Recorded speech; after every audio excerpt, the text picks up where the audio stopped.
প্রিয় দর্শক, আসসালামু আলাইকুম। আমি এই যে মাশরুমগুলো এগুলি চায়না থেকে কিনে এনেছি। যতবার যাই ততবারই কিনে নিয়ে আসি। এই যে দেখেন মাশরুমগুলো, তো এখানে 4 কেজির মতো আমি মাশরুম কিনেছি। তো এগুলি খুলে ওয়াশ করে আমি এগুলি সংরক্ষণ করে রাখবো, ফ্রোজেন করে রাখবো। তো এটা যেন আমি দীর্ঘ সময় খেতে পারি, কারণ চাইলে তো আমি বাংলাদেশে আর পাবো না। আর বাংলাদেশে এগুলি তো অনেক দাম, বা কোথায় পাওয়া যায় না পাওয়া যায়, এটা খুব টাফ ব্যাপার হয়ে যায়। তো আমি যতবারই চায়না যাই ততবারই এরকম করে বেশি বেশি করে নিয়ে আসি। তো এটা এখন আমি স্টোর করব।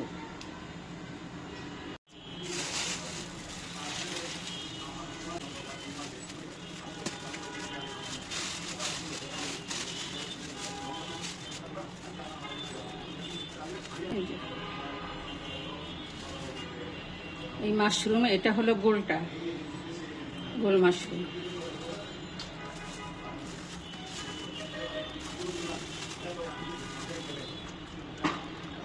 দেখেন কত সুন্দর মাশরুম।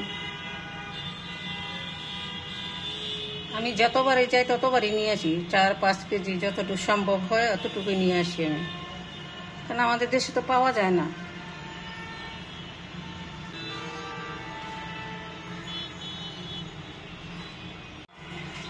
এত সুন্দর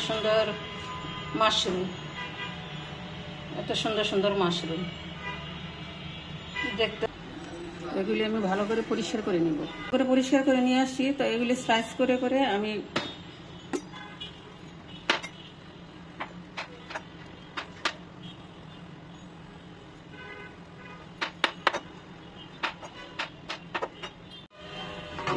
এইভাবে কেটে নিলাম, একটার সঙ্গে যেন একটা না লাগে, এই জন্য ঢিলা ঢালা করে রাখবো। রাখার পরে আবার আরেকটা কাজ আছে, সেটা আবার পরবর্তীতে দেখাবো কিভাবে রাখি আমি।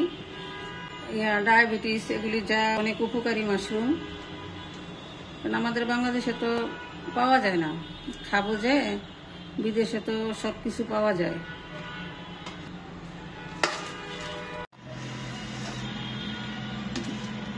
এই যে আমি ডিপ ফ্রিজে রাখছি।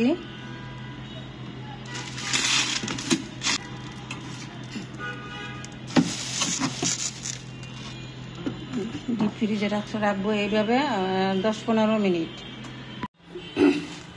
এই মাশরুমটা হলো লম্বা মাশরুম, আগেরটা কেটেছি।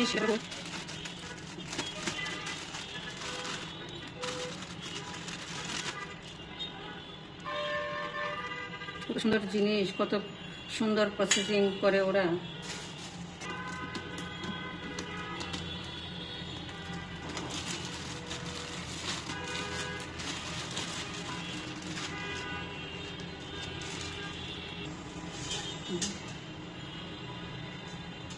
এগুলো তরকারি, মাংস দিয়ে, নুডলসের সাথে, সব কিছুর সাথে এগুলি খাওয়া যায়। আমরা এইভাবেই খাই, মাংস দিয়েও খাই, আবার নুডলস, যেগুলি রামেন নুডলস নিয়ে আসছি, এই রামেনের সাথে দিয়ে। এটা ধুয়ে নিচ্ছি, পানি দিয়ে ধুয়ে। এটা মাঝখানে একটা কাটা দিব।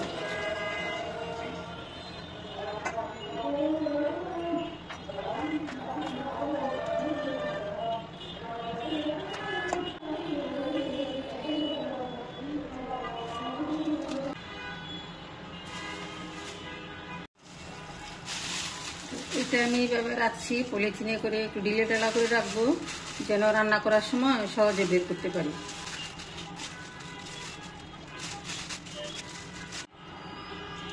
তো এগুলি আমি ভরে রাখছি।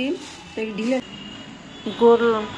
গোল মাশরুমটা ফ্রিজে রেখেছিলাম 10-15 মিনিটের জন্য। এটা বের করে এখন আবার পলিথিন করে আবার রেখে দিব ঢিলে ঢালা করে। যখন আমার প্রয়োজন তখনই আমি যেন বের করে রান্না করতে পারি।